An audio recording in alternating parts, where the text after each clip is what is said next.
Hello दोस्तों, नमस्कार। मैं डॉक्टर सुरेंद्र प्रसाद खंसली, ज्योतिष आचार्य, ज्योतिष की इस नई श्रृंखला में आप सभी लोगों का स्वागत करता हूं। दोस्तों, आज बात करेंगे हम वृश्चिक राशि की, स्कॉर्पियो साइन की। और स्कॉर्पियो साइन में मैं आपको आज बताऊंगा कि किस प्रकार से ग्रह गोचर की स्थिति है और ग्रह गोचर की स्थिति और वह हाउस यहाँ पर वो विचरण करते रहते हैं, गोचर भी हैं, उनसे जातक पर क्या प्रभाव पड़ता है।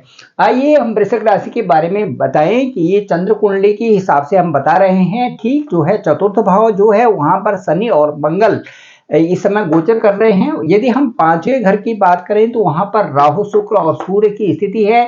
छठे घर की बात करें तो गुरु और बुध की स्थिति है। और उसके बाद 11th हाउस की बात करें तो यहाँ पर केतु का विचरण हो रहा है। दोस्तों, जैसे मैंने आपको बताया कि ग्रह गोचर की स्थिति जो एक महत्वपूर्ण इसलिए हो जाती है कि जो सैटर्न है, ये सबसे बड़े प्लेनेट के रूप में इनका 2.5 साल एक हाउस में होता है। और यदि यहाँ से हम काउंट करते रहें तो ढाई ढाई इस तरह से 2 साल और 6 महीने इस तरह से काउंट करते रहते, पूरे 30 साल में एक राशि में आते हैं। तो सबसे ज्यादा जो सैटर्न का जो इम्पैक्ट होता है कुंडली पे, हॉरोस्कोप पे, वो देखा जा सकता है, क्योंकि सैटर्न जो शनि है वो सभी ग्रहों का विचरण देखते रहते हैं। क्योंकि 2.5 साल का मैक्सिमम जो पीरियड होता है उसमें क्या बदलाव होने वाला है ये डिसाइड होता है सैटर्न के वहाँ उस स्थान में बैठना, सैटर्न का कहाँ पर देखना, और सैटर्न का जो विचरण है और ग्रहों का है उससे जो अच्छा और सकारात्मक और नकारात्मक जो इफेक्ट है वो दोनों उस समय कैसे होने जा रहे हैं ये प्रतीत चलता है। इसके अलावा जो बृहस्पति का गोचर होता है वो भी महत्वपूर्ण इसलिए होता है कि जो जुपिटर है वो 1 साल के लिए एक हाउस में रहते हैं। तो 1 साल के लिए यदि यहाँ से काउंट करें तो ये 12 हाउसेज में 12 साल का 12 साल अलग अलग राशि में, एक राशि में 1 साल, तो इस तरह से 12 साल बाद फिर उसी राशि में बृहस्पति का गोचर आ जाता है। तो इसलिए जो है बृहस्पति बहुत महत्वपूर्ण हो जाते हैं, क्योंकि वो 1 साल तक एक स्थान में रहते हैं और वहां से अच्छे जो गोचर ग्रह की स्थिति को बड़ी मजबूती से देखते रहते हैं कि कौन सा प्लेनेट किस तरह से वहां से विचरण कर रहा है।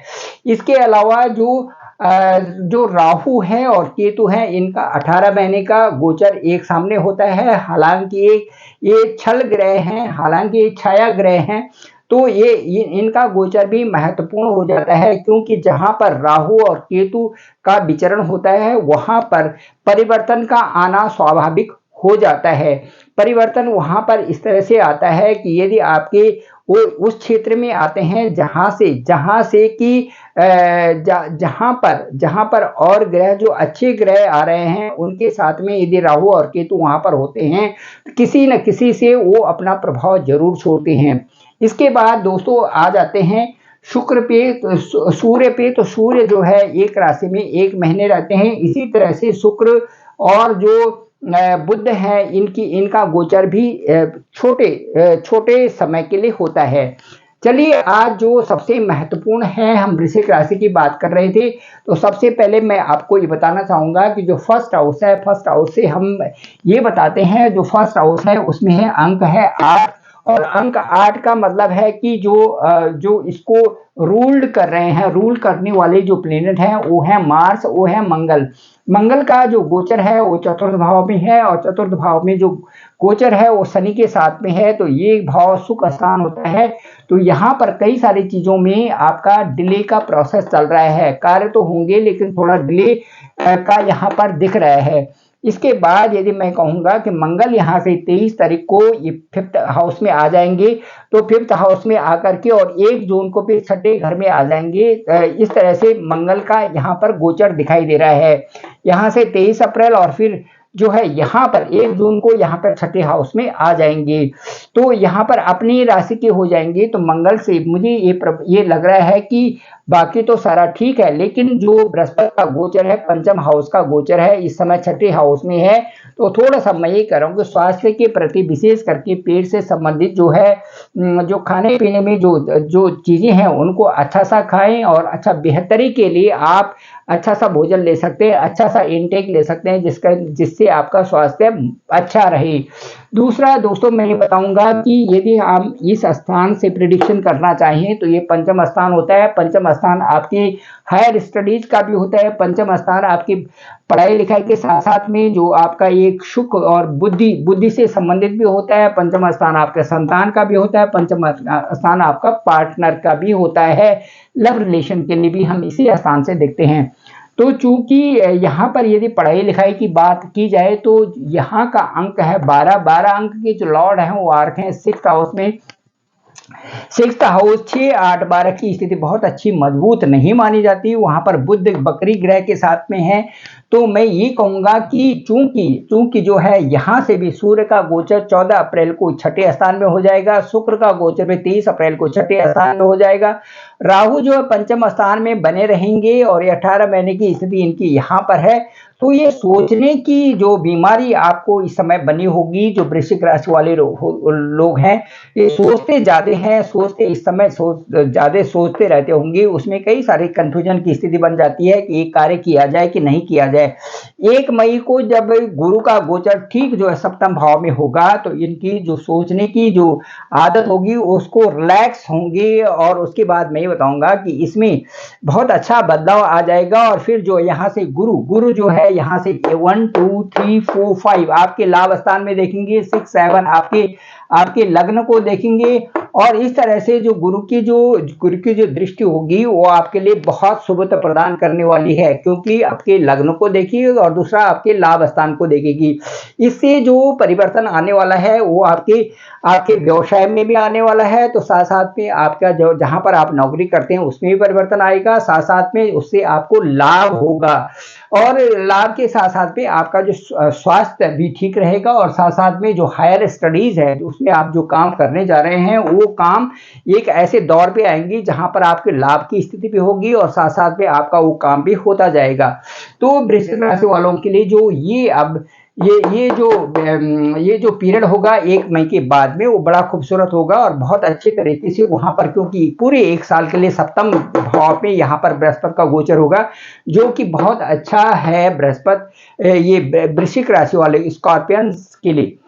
चलिए आप बात करते हैं, यदि हम आते हैं फिर उसके बाद लव रिलेशन के लिए भी आते हैं तो मैं ये कहूंगा क्योंकि राहु के साथ में यहाँ पर शुक्र होंगे तो स्थिति थोड़ा सा ऐसी होगी कि पार्टनर के लिए बहुत अच्छा नहीं होगा। क्योंकि जो है कई अच्छा समय तभी आएगा जबकि जब जो है ये जब गोचर बृहस्पति का गोचर सप्तम भाव में होगा। तो ये पूरे महीने का जो है यहाँ पर जो है जब तक ये सूर्य और शुक्र यहाँ पर है तो मुझे ये लगता है अप्रैल के महीने में बहुत अच्छा नहीं है।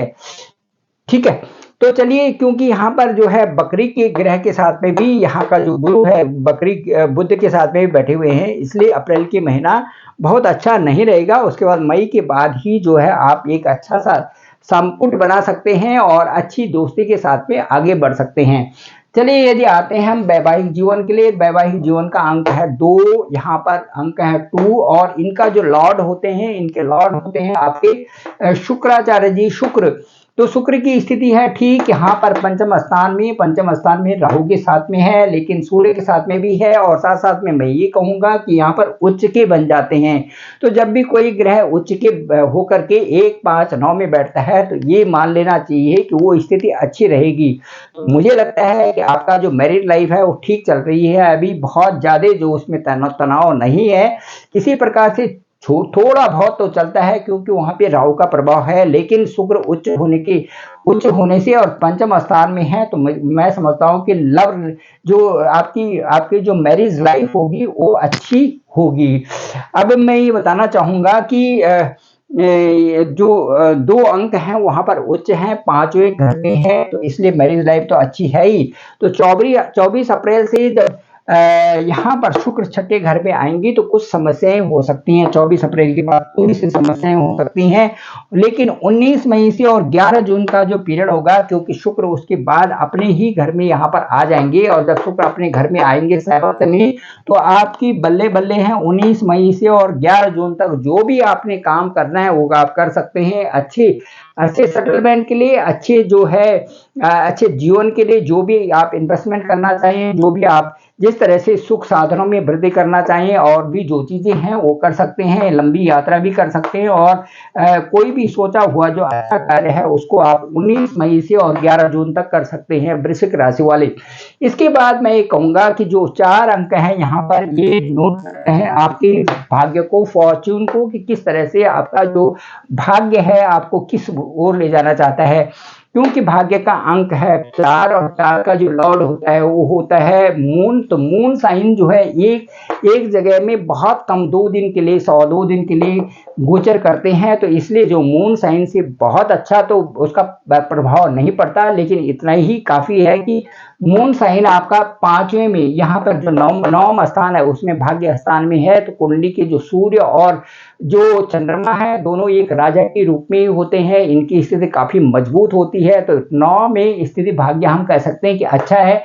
साथ साथ में यदि हम इससे जुड़ाव करते हैं सूर्य का भी जुड़ाव करते हैं। यहाँ पर दशम स्थान में अंक है 5, 5 का जो लॉर्ड होता है वो सूर्य है। सूर्य की स्थिति बनी हुई है ठीक इस समय जो आपके पंचम स्थान में है। सूर्य जो है 14 अप्रैल के बाद उच्च के होने वाले हैं, छठे स्थान में आ गए। तो ऋण रोग शत्रु आपसे दूर होंगे। और दूसरा जो है सूर्य की वहां पर स्थिति होने से आपका स्वास्थ्य अच्छा होगा, उच्च के भी होंगे। तो मैं ये समझता हूँ कि जो ये 14 अप्रैल के बाद का जो आपका समय होगा वो बहुत अच्छा है। और उसके बाद आप 14 अप्रैल से और 13 मई तक आपको जो भी अच्छे कार्य करने हों आपके व्यवसाय से संबंधित, आपके भाग्य से संबंधित, वो आपको करने के लिए कहेंगे। और उनकी तरफ उनका इशारा ही सूर्य का आपकी राशि के लिए इशारा ही बहुत होगा। और उन इशारों को आप समझने की कोशिश करें और जो काम करें उनको अच्छी गति से आगे बढ़ाएं, मेहनत के साथ में करें। तो मुझे लगता है कि ये बहुत अच्छा समय आपके होगा। तो दोस्तों मैं कहना चाहता हूं कि जो वृश्चिक राशि है उनके जो लॉर्ड हैं वो है मार्स, वो है मंगल। तो मंगल का मतलब है एक ऐसी शक्ति, एक ऐसी अनुभूति हमारे अंदर आती है जिससे कि हम कार्यों को सुचारू रूप से और सही ढंग से करने के लिए जुझारू होते हैं। ये प्रवृत्ति आप अपने अंदर हमेशा रखिए और ये समझिए कि मैं हर कार्य को कर सकता हूं जो भी मेरे सामने आता है। और उसको एक अच्छे ढंग से करने के लिए आपको मंगल जो है आपके एक रूल्ड करने के लिए आपको मार्स दिए गए हैं ऊपर वाले के द्वारा। और जन्म कुंडली में आपको वृश्चिक राशि दी गई है। तो वृश्चिक राशि बहुत अच्छी है, बशर्ते कि वो दूसरों के साथ में अननेसेसरी ना उलझे, पॉलिटिक्स में न जाए। और किसी भी पॉलिटिक्स में कहीं और भी चले जाते हैं तो उन चीज़ों को वो अपने मन में न रखें और किसी से बदला लेने वाली भावना को बिल्कुल न रखें। यदि आप बदला लेने की भावना छोड़ देते हैं, किसी से भी अंदर से दुराव को छोड़ देते हैं, तो आपका जीवन बहुत प्रशस्त हो जाता है और आप अपने कामों में अपनी ऊर्जा को लगा करके बहुत आगे बढ़ जाते हैं।